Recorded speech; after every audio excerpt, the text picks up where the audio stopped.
Olá, Ribeirão! Olá, toda a região metropolitana de Ribeirão Preto. Hoje nós vamos conversar com o Dr. Luiz Fernando Maldonado. Vamos entender um pouquinho sobre o mundo do direito condominial e também alguns assuntos que são extremamente importantes que estão acontecendo, aliás, não finalizaram. Vamos falar sobre o assalto que aconteceu num condomínio de alto padrão aqui na cidade. Quem tem a real obrigação em ressarcir é um seguro do condomínio, é o próprio condomínio. Isso não, fica a critério da própria segurança, se tinha uma segurança às vezes até privada no local. Doutor Luiz Fernando, bem-vindo, boa tarde. Boa tarde, Rodrigo. Obrigado. Sempre um prazer. Uma boa tarde para os telespectadores, para a equipe. Vamos falar um pouco sobre esse assunto que foi desagradável aí durante a semana inteira. Colocou É. todo mundo assim em uma situação de preocupação, né? Porque a pessoa que vai morar em condomínio, ela procura um pouco mais de segurança. Lógico, não é uma segurança a nível profissional, mas por ter uma portaria, né? Supõe-se que há pelo menos um filtro, né? Essa é a sensação de segurança. Alguns condomínios têm rondas, né? Tem o serviço de ronda, alguns armados, outros não, uns com motocicleta, outros a pé, o que traz também uma questão de segurança, né? Eu vou falar que não, que há algum tempo eu já não escutava mais falar sobre isso em Ribeirão. Eu escutei em alguns momentos condomínios com dentro do Minha Casa Minha Vida, em outro tipo de padrão, e mesmo assim aconteciam seus pequenos Uhum. furtos. As empresas começaram a melhorar seu sistema de segurança e, logicamente, todos foram resolvidos.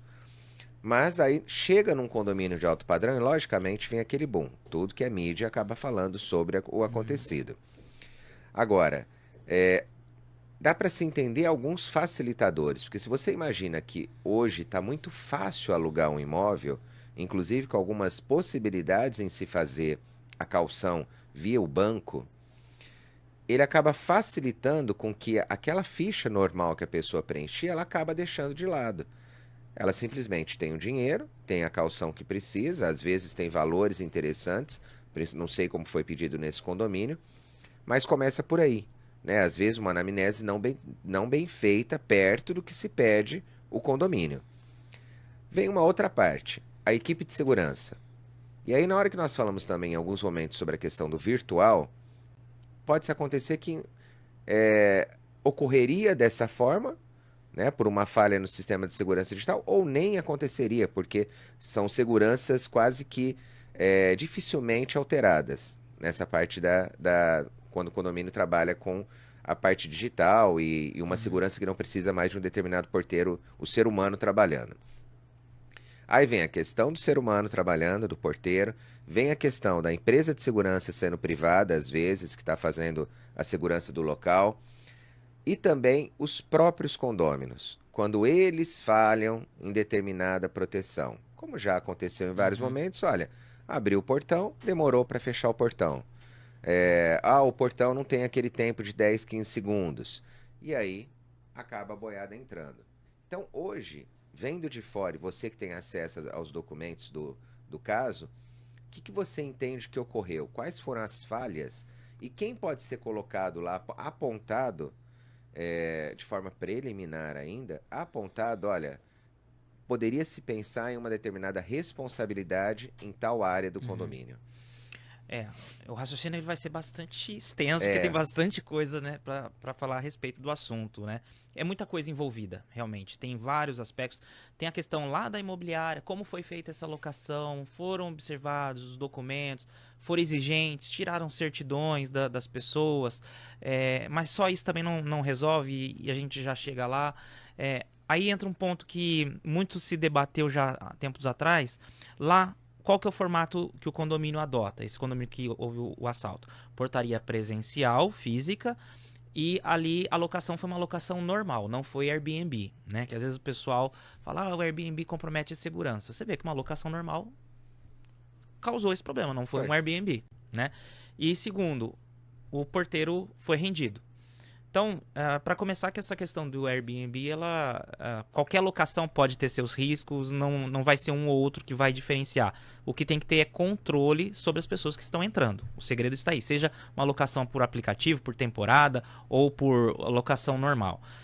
a portaria remota, né, virtual ou a presencial, como foi o caso. Nesse caso, se fosse uma portaria virtual, provavelmente o porteiro não teria sido rendido. Ele vendo através de câmeras de forma remota, ele talvez conseguiria acionar a polícia mais rapidamente, porque ele não foi rendido. Então, ele, por não estar exposto, ele estaria monitorando tudo o tempo todo, todas as câmeras do condomínio, de forma remota, sem estar em risco, e com isso ele conseguiria agir. Então, às vezes as pessoas falam, a portaria presencial, ela é mais segura. Depende. Nesse caso, acho que a virtual teria sido mais eficiente, porque o porteiro virtual teria monitorado tudo sem ficar em risco e conseguido agir rapidamente. Porteiro virtual é que existe o sistema virtual, Existe um mas tem porteiro, um ser né? humano ali trabalhando que vai É. fazer a verificação de toda a segurança de tudo que está acontecendo, mas ele não vai precisar ter mais o contato direto com quem está Exato. entrando e saindo. Ele não fica fisicamente ali na portaria do condomínio, ele trabalha na empresa que presta o serviço de monitoramento remoto, então ele fica lá na sede da empresa. Pode ser em São Paulo, em Campinas, em outra cidade. Mas ele é físico, ele tem consciência, só que em vez de estar ali presente, ele está monitorando de outro lugar. Então, nesse caso, eu acho que uma portaria virtual talvez tivesse feito uma diferença e talvez teria sido até mais seguro por essa questão. O porteiro teria conseguido agir, porque esse porteiro, coitado, ele ficou rendido, ele não teve culpa de nada. Ele foi uma vítima da situação, mas o remoto não teria sido rendido e teria auxiliado ali com E também o chamamento da dificultado a polícia. entrada, né, no local. Já que o porteiro foi rendido, houve a liberação do local para outros entrarem. O problema aí dessa situação, que aí entra até a questão da locação que houve, porque ali não tem uma responsabilidade do condomínio, não foi o condomínio que causou. Dentro do que o condomínio tem condições, ele tinha os serviços que eram possíveis, que estavam aprovados pela Assembleia, né? É um condomínio relativamente pequeno, então não tinha um serviço de ronda, assim, mas ele tinha o serviço de portaria, né, de zeladoria. Então, o que acontece? Nesse caso, houve uma locação normal, pelo que se tem de informação até o momento. Como é muito recente, a gente ainda tem informações chegando quase que toda hora, né? Talvez semana que vem a gente tenha muito mais informações do que tem hoje. Então, até onde se sabe, foi uma locação normal, do jeito tradicional, que houve um procedimento de locação, a pessoa locou e parece que em torno de 15 dias ficaram monitorando o comportamento da vizinhança ali, né? Para ver horários de saída, de entrada e tal. E em determinado dia, quando eles acharam que já sabiam tudo, resolveram agir. Mas o que acontece? Havia uma pessoa que alugou. Parece que é uma moça, pelo que você tem de informação. Essa moça, ela alugou o apartamento, é a inquilina que está no contrato. O que precisa ser verificado? A imobiliária, até que ponto a imobiliária foi exigente com documentação? Tirou as certidões cíveis, criminais dessa candidata à locação, né? Puxou uma pesquisa de processos dela. A capivara. Isso é normal se fazer em qualquer tipo de contratação. E outra coisa, caução como garantia, está previsto em lei, ok, é válido, só que ele pode ser uma armadilha. Porque quadrilhas, às vezes eles fazem lá uma caução de 3 aluguéis, vamos supor que o aluguel é R$1.500, R$2.000, R$6.000, só que eles saem de lá com milhões, né? Então, às vezes a caução vai muito para quem tem um poder econômico para dar uma caução, é a própria pessoa se garantindo. Ou seja, ela não foi avaliada por nada, não passou por nenhum critério, porque ela está se garantindo. Então, só que aí entra a questão do poder econômico que essa quadrilha poderia ter, né? Agora, se você exige, por exemplo, um título bancário, um seguro, tem outro filtro, porque a seguradora vai fazer o filtro dela também, né? O título de capitalização o banco vai fazer. Então, aí já é um outro ente garantindo, inclusive uma situação dessa, dependendo do tipo de contratação que tiver, até uma situação dessa poderia estar garantida. Então, tomar cuidado com esse tipo de procedimento. Mas isso tudo precisa ser averiguado, como foi a participação. O proprietário, geralmente, na maioria das vezes, o proprietário não tem nada a ver com o assunto, mas a polícia investiga, porque precisa ver até que ponto, porque estava no imóvel dele. Então, a polícia vai investigar para ver até que ponto o proprietário pode ter participado disso ou não, né? É mais provável que não, normalmente é raro. Mas, no primeiro momento, a polícia quer entender toda a situação, né? Então eles vão investigar o proprietário que não tiver nenhuma participação, ele se prontificar, dar o depoimento dele, explicar como foi a locação, as informações que ele tem, até para mostrar que ele não tem participação com nada, né? E depois, se ele não tiver, ele vai ser descartado. Mas é um desconforto que o proprietário vai passar por algumas semanas aí, até que de repente se investigue melhor e ele possa vir a ser excluído, né? Luiz, na hora que você fala sobre a questão que tudo indica que o condomínio não terá nenhum tipo de ônus, né? Uhum. Isso é devido a ele seguir tudo aquilo que foi aprovado na Assembleia como sistema de segurança, terem feito as suas manutenções corretas. Então, teoricamente, ele está fazendo o que a lei interna, né, o que a ordem da Assembleia decidiu. Olha, tem as câmeras de segurança em tais locais, elas estão sendo verificadas de tempo em tempo, existe lá o prazo que cada empresa está se verificando as câmeras, os sistemas estão todos ok, então ele acaba se eximindo dessa obrigação. E aí recai sobre quem? Por enquanto, sobre os seguros de cada unidade, né? Vamos pensar o seguinte, olha, a minha unidade tem eu pago um seguro pelo local, você paga outro, então isso que faz com que eu consiga resolver esse problema, já que esquecendo a obrigação agora do condomínio, inclusive utilizando o seguro do condomínio, que alguns locais têm também. Nesse caso, por que não deve sobrar nenhuma responsabilidade para o condomínio? Justamente por isso também. O condomínio seguiu tudo que era da responsabilidade dele. Contratou os serviços que eram aprovados em assembleia. E não houve nenhuma facilitação por parte do condomínio. Não foi o porteiro que abriu o portão, que facilitou a entrada. Quem abriu o portão foi a suposta inquilina. Uhum. Ela abriu o portão e o porteiro não tinha como ter esse controle, porque os inquilinos têm esse acesso, né? Então, ela abriu o portão, ela deixou as pessoas entrar. Então, a responsável por isso vai cair na inquilina. Né? Ela que está no contrato, ela vai responder por tudo isso, né? E num primeiro momento, se as pessoas lá tiverem o seguro das suas unidades, dos seus apartamentos, para elas não ficarem esperando uma apuração de responsabilidade, elas acionem os seus seguros e os seus seguros vão indenizar no que tiver segurado. Pode ser que não esteja tudo que esteja segurado, mas o que estiver dentro do seguro, a seguradora vai indenizar. E aí a seguradora que depois vai correr atrás de quem for de direito, né, que for devido para responsabilizar. Agora, quem não tiver seguro, por enquanto vai acabar ficando no prejuízo, porque até se apurar a responsabilidade e chegar quem é o responsável para que ela possa cobrar, vai demorar um pouco. E a questão de se tornar, a partir desse momento, um ambiente vulnerável, né? Porque, logicamente, que agora o condomínio ele vai precisar adotar outros meios de segurança ou também conversar um pouco mais com as imobiliárias para pedir um determinado... Olha, nós como condomínio, nós queremos que você tenha um determinado padrão. Então, você A, B ou C imobiliárias vão, a partir de hoje, terão padrões para que nós aceitemos a entrada de novos condôminos. Ah, mas daquela unidade ele votou contra, mas a maioria foi a favor, né, dessa votação. Isso eles podem fazer para que o ambiente fique menos vulnerável e aí não diminua os valores colocados na questão do aluguel, não diminua os valores relacionados à venda do imóvel. Eu acredito que possivelmente, em breve, esse condomínio deva convocar uma assembleia para tratar da questão segurança.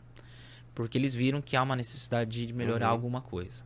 Pode ser que eles optem até pela mudança de portaria, de repente para remota, se eles tiverem a visão, por exemplo... A virtual, né? A virtual, que é a visão que eu compartilhei, né, a respeito. Pode ser que eles optem por contratar um Ronda, né, um vigia que fique circulando pelo condomínio. De repente eles vão investir em mais câmeras. Isso falando da parte operacional deles. Em relação a imobiliárias, por ser um condomínio pequeno, o síndico deve ter um mapa de quais são os apartamentos que estão alugados ou estão para alocação.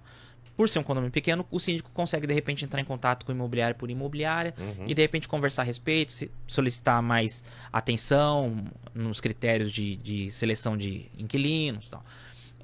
Provavelmente nessa assembleia também eles devem vir a tratar de algumas regras adicionais para exigências, mas existe uma limitação. De repente as pessoas, já vi pessoas querendo assim, por questão de segurança, exigir antecedentes criminais do inquilino, falar que o proprietário tem que... passar para o condomínio aprovar o inquilino dele. E isso daí já não são exigências que a lei endossa. Não é possível colocar esse tipo de regra, porque já causa um constrangimento. Pedir antecedentes criminais, por exemplo, você não pode, causa um constrangimento ilegal, o que dificulta o trabalho do condomínio. O que o condomínio deve exigir dos proprietários que alugam? Deve exigir que eles apresentem uma comprovação mínima de triagem, né, que são as certidões básicas que podem ser solicitadas, né, mostrar que foram tomadas essas medidas, né, pedir de repente um comprovante de residência isso estou falando até do condomínio e da própria imobiliária também, né? Um comprovante de residência do último endereço da pessoa, né? E muito importante, os condomínios trabalharem rigorosamente com cadastro. Cadastro de moradores rigoroso para saber quem está entrando, quem está saindo, quem são os moradores, tem cachorro, não tem. Enfim, cadastro bem atualizado, completo, placa de carro, qual carro que é, quantos carros são. Então, às vezes essas burocracias muita gente não quer atender no condomínio, mas a hora que acontecem essas coisas, que eles começam a entender o porquê que precisa condomínio ter controle das coisas. Na hora que você falou sobre algumas restrições em alguns tipos de documentação, não sobrepõe a questão do bem comum ao invés do individual nesses casos? Olha, pensando na coletividade, é mais importante que eu tenha as documentações necessárias. Não é dessa forma que funciona. Não é dessa forma, embora deveria ser, mas não é dessa forma, porque o que se entende? O direito à privacidade acaba não se sobrepondo ao direito da coletividade. Esse é o problema. Então, por exemplo, pedir um antecedente criminal de um inquilino, ou um candidato a inquilino, pode constranger e caracterizar um dano moral.